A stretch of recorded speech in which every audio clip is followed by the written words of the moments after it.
ಕೇಳು ಕೇಳುವೆನು ಅಪಮಾನ ಎಸಗಿದ ಅದನ ಒತ್ತಿದೆ ಮರಿಯೇ ಅಪಮಾನ ಎಸಗಿದ ಅದನ ಒತ್ತಿದೆ ಮರೆಯೇ ನೋವದನು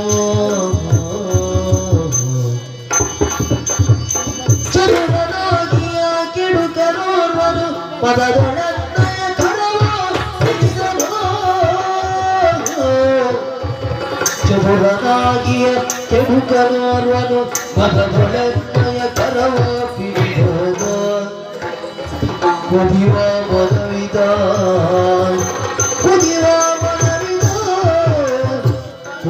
ಮನವಿದ ತನಿಯನಾಥನ ವಿಧಿಯ ಬದಲ ಸುಂದರಿಯೋ ನಿಕ್ಕುತ್ತ ಮದರ ಸುಂದರ ಕೇಳುವೆನು ಅಪಮಾನ ಇದಾಗದ ಮುತ್ತಿದೆ ಮರಿಯೇ ನೋವದನು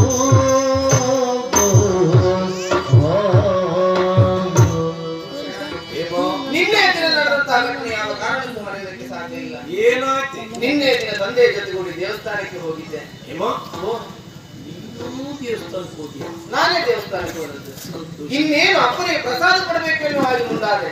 ಅಷ್ಟೊತ್ತಿಗೆ ದಾರಿಯಲ್ಲಿ ಹೋಗುವಂತ ಅಧಿಕಾರಿಯವರು ರಾಜಕುಮಾರಿಯಾದಂತ ನನ್ನ ಕೈ ಹಿಡಿದು ಬಿಟ್ಟ.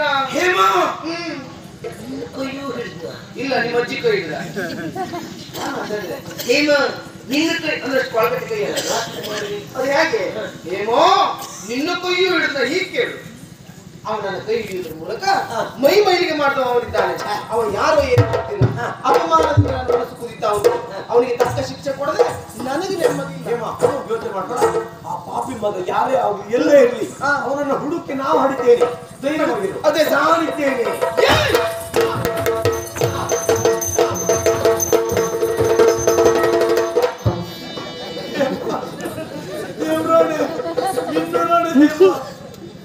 ಇಷ್ಟು ದಿನ ನನಗೆ ಗೊತ್ತಿರ್ಲಿಲ್ಲ. ಹೇಮ ನಿನಗೆ ಇಂಥದ್ದೊಂದು ಕಾಯಿ ಕೊಟ್ಟು ಹಿಡ್ಕೊ, ಇವತ್ತು ಹಿಡ್ಕೊ, ನಾಳೆ ಇದ್ರದ್ದು ಇಂಥದ್ದು ಆಹಾರ ಮಾಡಿಕೊಳ್ಳಿ. ನಿನ್ನ ಅಪ್ಪನಿ ತಗೊಂಡು ಹೋಗ್ಕೊಡು. ಮತ್ತೆಂತದ್ದ ಅದಲ್ಲ. ಈ ಹೊತ್ತಿಗೆ ನಾನು ಯಾರ ವಿಷಯ ಕುರಿತಾಗಿ ಮಾತಾಡ್ತಾ ಇದ್ನೋ ಅವ್ನು ಬೇರೆ ಎಲ್ಲಿಲ್ಲ, ಅಲ್ಲಿದ್ದಾನೆ.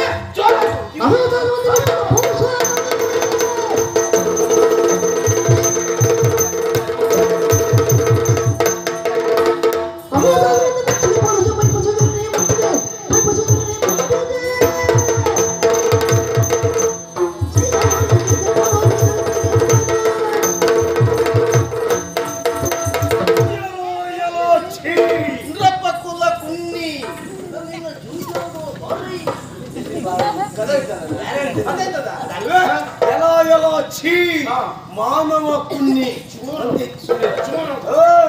ದುಷ್ಟ ಅಧಮ ಪಾಪಿ ಅವಿವೇಕಿ ಮೂರ್ಖ ಅಧಮ ನೀಚ ಪಾಪಿ ದುಷ್ಟ. ಹೇಳುತ್ತೆ ಹೇಳಿ ಬೆಳಕು ಮಾಡಬೇಡ. ಕಾಲ ಮಿತಿ ಅಲ್ಲೇ ಸಿಟ್ಟೆ ಸಿಟ್ಟಲ್ಲಿ ಶಬ್ದ ಸಿಗ್ಲಿಲ್ಲ. ಅವನಿಗೆ ಭಯ ಆಗ್ಬೇಕಲ್ಲ. ಭಯ ಆಗ್ಬೇಕು ಅಂತಾರೆ. ಹೇಳುತ್ತೆ ಹೇಳಿದ್ರೆ ಭಯ ಆಗುದಿಲ್ಲ. ಬೇರೆ ಈಗ ನೋಡು, ನಿನಗೆ ಸ್ವಲ್ಪ ಬುದ್ಧಿ ಉಂಟೇನಾ? ಸ್ವಲ್ಪ ಜ್ಞಾನ ಉಂಟೇನಾ? ಬೇಡ.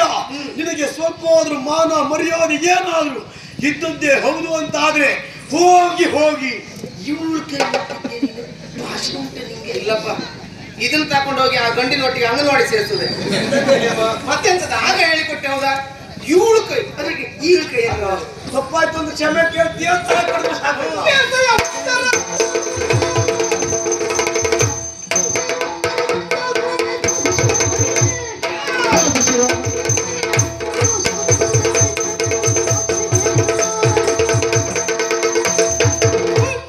ಜನ್ಮಕ್ಕೆ ಬೆಂಕಿ ಹಾಕಕ್ಕೆ ಮಾನ ಬಿಟ್ಟವನ, ಮರ್ಯಾದೆ ಸತ್ತವನೇ, ಲಜ್ಜೆ ಬಿಟ್ಟವನೇ, ಪಿತ್ತ ಸತ್ತವನೇ, ಮೂರು ಬಿಟ್ಟವನೇ, ಹತ್ತ ಬಿಟ್ಟವನೇ, ಅಮತವಂಶಿ, ಅವಿವೇಕೆ, ಭೂಭಾರಕ್ಕೆ, ಅನ್ನಶತ್ರುವೆ, ಕೂಟವಂಶಿ, ಅನ್ನವಂಶಿ.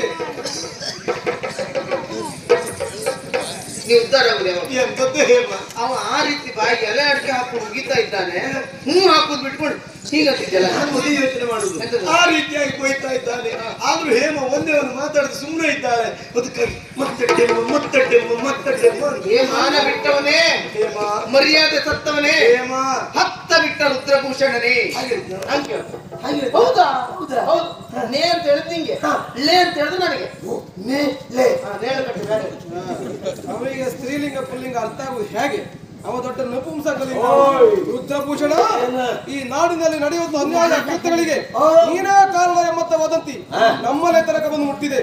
ಸತ್ಯವ ಸುಳ್ಳು ಎಂಬುದನ್ನು ತಿಳಿಯುವುದಕ್ಕೆ ಬೇಕಾಗಿ ಇಲ್ಲಿ ತನಕ ಬಂದು ನೋಡಿದ್ರೆ ಇಲ್ಲೂ ಹಾಗೆ ಹೆಣ್ಣೊಬ್ಬಳು ಹೇಳಿದ ಮಾತನ್ನ ಕೇಳಿಕೊಂಡು ಅವಳ ತಾಳಕ್ಕೆ ತಕ್ಕಂತೆ ಕುಣಿತಾ ಇದೆಯಲ್ಲ, ನಿನ್ನಲ್ಲೇ ಕೇಳ್ತೇನೆ, ಗಂಡ ಇಲ್ಲ ಷಂಡನು? ಮೊದಲೇ ಆರೋಗ್ಯ ಸರಿ ಇಲ್ಲ, ಬೆದರಿಸಿ ಸಾಯಿಸ್ತಾ ನಿನಗೆ ನಾನು ಜೋರಾಗಿ ಬಂದೆ, ಅವನಿಗೆ ಜೋರಾಗಿ ನನಗೆ ಜೋರಾಗಿ ಬಂದಲ್ಲ. ಯೋಗ್ಯ ಕೇಳು ಹೇಮ. ಅವನಿಗೆ ಸತ್ತವು ಬಂದವನಿಗೆ ಏನೆಲ್ಲ ಹೇಳ್ತಾ ಇದ್ದಾನೆ, ಆದರೂ ಕೂಡ ಒಂದೇ ಒಂದು ಮಾತಾಡ್ಲಿಲ್ಲ, ಸುಮ್ಮನೆ ಇದ್ದೆ. ಯಾಕೆ ಯಾಕೆ ಬೆಳಗಾದ್ಮೇಲೆ 3 ದಾರಿ ನಿಂತ್ಕೊಂಡು ಹಿಂಗ್ ಮಾಡ ಯಾವ ವಿಳಾಸ ಇಲ್ಲದಿದ್ದವ ಬಂದು ಏನು ಹೇಳ್ತಾನೆ, ಅದಕ್ಕೆಲ್ಲ ನಾವು ತಲೆ ಕೆಡಿಸ್ಕೊಳ್ಬಾರ್ದು ಅಂತ ಸುಮ್ಮನಾದೆ. ಸರಿ ಸರಿ ಮತ್ತೆ ನಾವು ಸುಮ್ಮನಾಗ್ತೇವೆ ಅಂತ ಏನೆಲ್ಲ ಹೇಳ್ತಾನೆ.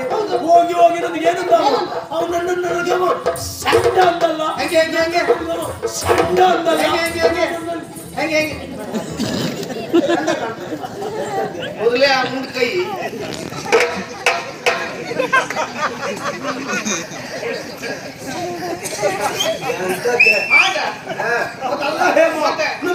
ಸಂಡ ಅಂತ ಹೇಳಿದ.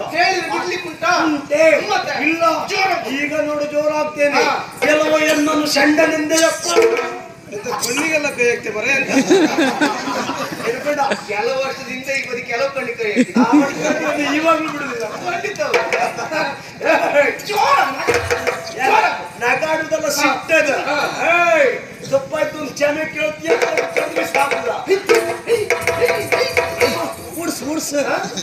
ಓಡುದಿಲ್ಲಲ್ಲ, ಸುಳ್ಳೊಡಿ ಸಿಗುದಿಲ್ಲಲ್ಲ ನಿನಗೆ. ಅರೆ ಅವನು ಸರಿಯಾಗಿ ನೋಡು, ಅವ ನಿರಾಯುಧನಿದ್ದಾನೆ. ನಿರಾಯುಧನ ತಲೆ ಕಡಿದ್ರೆ ನಾಳೆ ನೋಡಿದವ್ರು ಏನ್ ಹೇಳಿಕ್ಕಿಲ್ಲ. ಹೋಗಿ ಹೋಗಿ ನಿರಾಯುಧನ ತಲೆ ಕಡಿತಾನೆ ಅಂತ ಆದ್ರೆ ಇವ ಯಾವ ಸೀಮೆಯ ಸೇನಾಧಿಪತಿ ಯಾಕಂತ ನಾನು ಹೇಳುದಿಲ್ವಾ? ಯಾವ ಸೀಮೆಯ ಸೇನಾಧಿಪತಿ ಅಂತ ಹೇಳುದಿಲ್ವ? ಆದ್ದರಿಂದ ಕತ್ತಿ ಕಾಳಗ ಸಲ್ಲ, ಮಾಡಬೇಕಾದದ್ದು ಮಲ್ಲ ಯುದ್ಧ. ನೀ ಗೋರ್ ಮಾಡ ಮಲ್ಲ ಯುದ್ಧ, ಮಲ್ಲ ಯುದ್ಧ.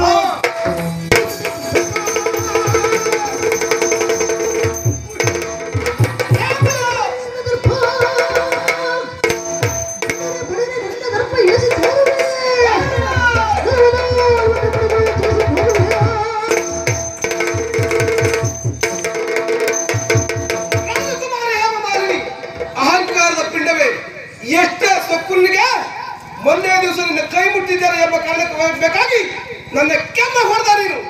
ಎಷ್ಟು ಧೈರ್ಯ ಅಂತ ಕೇಳ್ತಾರೆ. ಗಂಡು ಮಕ್ಕಳಾದ ನನ್ನ ಮೈ ಮುಟ್ಟುವಲ್ಲಿ ನಿನಗೆ ಅಧಿಕಾರ ಯಾರು ಕೊಟ್ಟವರು? ಯಾರು ನಿನಗೆ ಸ್ವಾತಂತ್ರ್ಯ ಬಂತು? ಈಗ ಅರ್ಥ ಆಯ್ತು ನನಗೆ. ನಾನು ರಾಜಕುಮಾರಿ ಆಡಿದ್ದ ಮಾತು ಮಾಡಿದ್ದ ಕಾರ್ಯ ಇಟ್ಟಂತೆ ಹೆಚ್ಚು ಎಂಬ ಸರ್ವಾಧಿಕಾರಿ ಧೋರಣೆಯನ್ನು ಕೈಗೆತ್ತಿಕೊಳ್ತಾ ಇದ್ದೇನೆ. ಕೆಟ್ಟ ಹೆಣ್ಣೆ, ಮನುಷ್ಯರಾದವರಿಗೆ ಅಹಂಕಾರ ಇರಬೇಕು. ಅದು ಹೇಗಿರಬೇಕು ಕೇಳು. ಅವನ ಜೀವನಕ್ಕೆ ಅಲಂಕಾರವಾಗಿದ್ರೆ ಮಾತ್ರ ಅದು ಚಂದ. ಅದಕ್ಕೂ ಮೀರಿ ಗೊತ್ತಾದ್ರೆ ಸಮಾಜ ಕೊಡುತ್ತ ಪಟ್ಟ ಏನು ಗೊತ್ತಾ? ದುರಹಂಕಾರ ಎಂಬ ಹಾಗೆ. ದುರಹಂಕಾರದ ಪಿಂಡವೇ, ನಾನು ಮಾತ್ರ ಸುಮ್ಮನೆ ಬಿಡ್ತಾ ಅಂತ ಭಾಷೆಗಳು ಆವತ್ತು ನೀನರಿಗೆ ಕೊಟ್ಟದ್ದು ಒಂದು ಪೆಟ್ಟು. ಕೊಟ್ಟದ್ದನ್ನು ಇಟ್ಕೊಳ್ಳುತ್ತ ಜಾಯಮಾನ ನನ್ನದಲ್ಲ. ನಾನಾಗೆ ಮತ್ತೊಬ್ಬರ ತಂಟೆಗೆ ಹೋಗುವುದಿಲ್ಲ. ಅವರಾಗೆ ಬಂದರೆ ಬಿಟ್ಟ ಇತಿಹಾಸ ನಿರಂಜನನ ಬದುಕಿರಲ್ಲ. ಇಲ್ಲ, ನೀ ಕೊಟ್ಟ ಒಂದು ಪೆಟ್ಟಿಗೆ ಪ್ರತೀಕವಾಗಿ ನಾನು ಕೊಡ್ತಾ ಇರೋದು. ಜೀವನ ಜೋಕಾಲಿ ದೇವನ ಸೋವಾಲಿ, ಜೀವಿಯ ಜೀವನ ತೇಲುತ್ತ ಮುಳುಗುವ ಹಂಸದ ಪಲ್ಲಕ್ಕಿ, ಅರಳುವ ಮಲ್ಲಿಗೆ ಮಲ್ಲರಿಗೆ ಮಾಮರವಾಗಿದೆ ಪಲ್ಲಕ್ಕಿ, ಹರಿಯುವ ನದಿಯ ಜೀವನಕ್ಕೆ ಶರದಿಯ ಬಡಿದೆ ಪಲ್ಲಕ್ಕಿ, ಧರೆಯಲು ಜನಿಸಿದ ಜೀವಿಯ ಜೀವನ ಬ್ರಹ್ಮನ ಹಂಸ ಪಲ್ಲಕ್ಕಿ, ಬ್ರಹ್ಮನ ಹಂಸ